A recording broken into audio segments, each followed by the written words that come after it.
Julie Gunlock of the Independent Women's Forum is with us on the program. How are you, Julie? I'm doing well. How are you? I am fantastic. Wine alarmism? That's right. My favorite subject.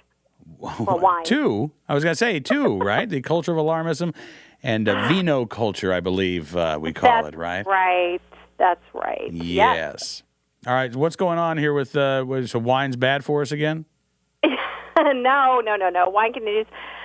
Wine continues to be a part of a healthy diet if you drink it in moderation. But it's very interesting. I came across this warning, or rather, some wine companies are getting into the marketing game of warning that their wines are better. We see this with a lot of industries. You know, Chipotle says, hey, we have a better product because we're not going to use GMOs.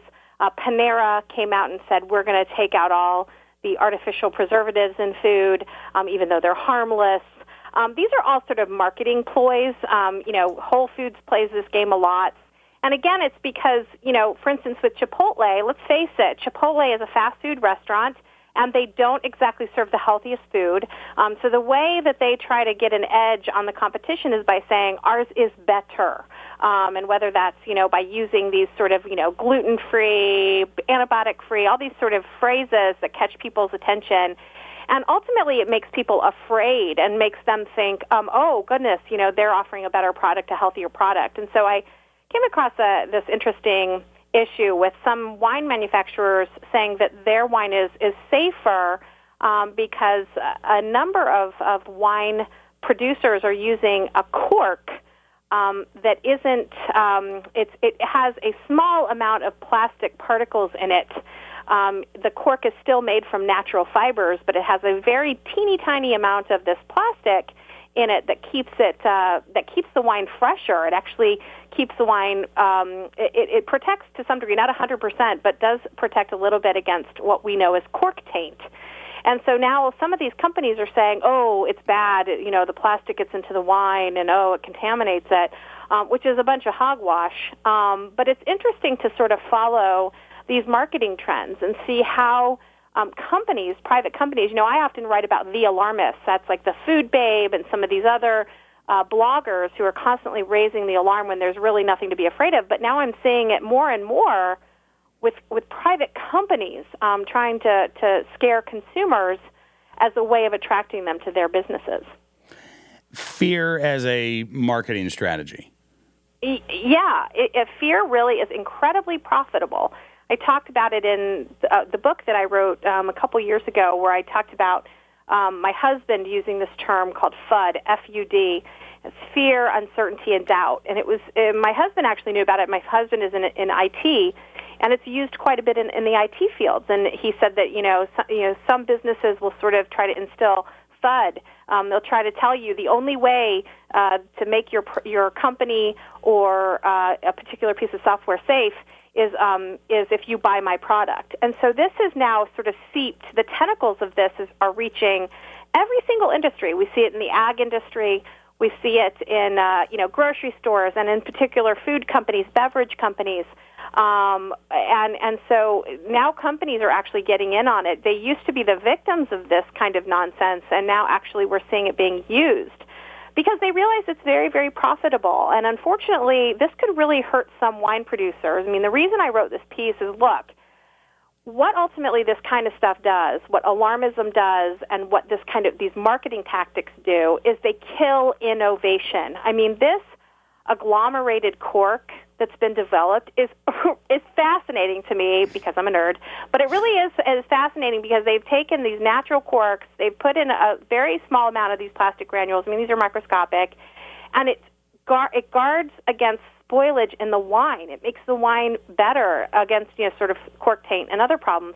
I mean, that's wonderful. That means that wine producers aren't actually having to make up for the losses, so they can keep the wine at a much more reasonable price. I mean, that's really good news. It's good news for me. It's good news for other moms.